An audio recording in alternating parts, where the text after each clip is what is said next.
Prized Possession, an Undertale fanfiction, read and written by Rilia Pratch.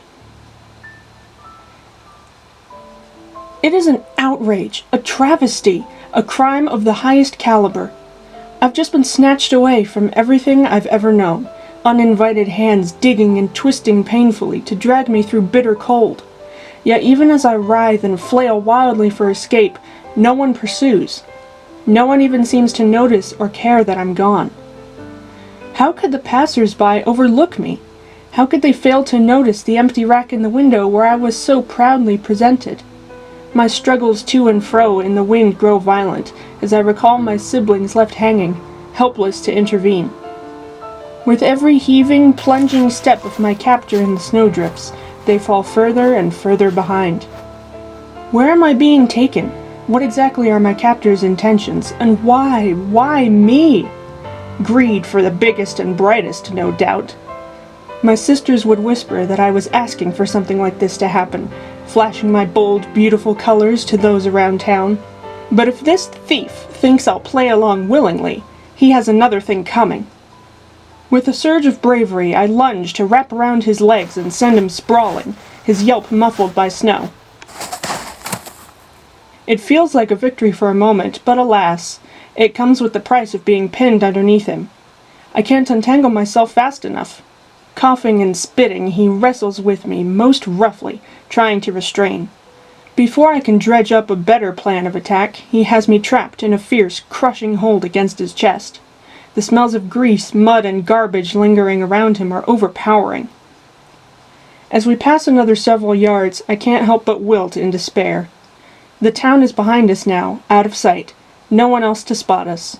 Unless the winds change in my favor, this is a point of no return. Woe, woe is me! Am I doomed to be in the greedy, grubby hands of this monster forever? I was made for so much better! I was made to bring joy to an upstanding citizen, to be a prized possession, a crown and glory. Now look at me. Damp with icy slush, stitching bruised where bony fingers dug in. As that thought crosses, however, I can't help but notice that his grip has loosened just slightly. Now that he's gotten me alone, he seems to rest assured that he'll get away with his crime. As he looms over what is presumably his hideaway, I can't help but wonder what else this fiend has made away with. Old, wet food wrappers, a handful of small coins, an umbrella with no handle, a mitt missing its partner, 2 pairs of mismatched shoes. Bitter though it may be, perhaps I will be the prize of this sorry collection. There's nothing of true importance here, nothing that could be worthy of my... Squeezed as I am against his ribs, I can feel my captor's soul beat flutter. When I realize what's before us, I can't help but flutter too, in disbelief. "I'm finally back, bro," my thief announces, voice cracking and whistling through missing teeth. Before I can fully absorb what's happening, he's ushering me on toward the scene. "And I brought you something real good today. Look what I got you." As he kneels, I tumble recklessly to find myself in a startled heap on top of the surprise infant. The older monster wastes no time poking and prodding at me, trying to find the right folds. And though I may be damp from our journey, I can't help but notice this little one is positively frigid. At last, murmurs the tattered, threadbare blanket already bundled around him.